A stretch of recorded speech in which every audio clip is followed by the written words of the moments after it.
And What's this? Yeah, you were asking me about these. Yeah. These are earbuds. But these little yellow clips are called HearBuds with a Z. What they do is they clip onto your standard earbuds, which most of us have. About 7 out of 10 people have earbuds. And they clip on and they just slip on like this. They're very comfortable. The main function is they keep from falling off. Okay, so you know, people that run and jog. Mine always fall out, always. Yeah, work out on the treadmill.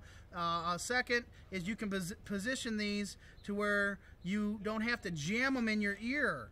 So they're so uncomfortable, and people get irritated with that. And you can hear. Yeah. I can't hear my kids whenever I have them in my ears. And that's another thing is that you can hear your outside noise too as well. And they're made locally here by a gentleman named Scott McDonald who invented these. Incidentally, he was skiing one day and he had his earbuds jammed in and he couldn't hear, and someone almost ran him over. We have so many smart people here in Arizona. Right. I love it. So these are called earbuds. We'll give you the information about these. These are a fantastic little product, very affordable, so you should all get one.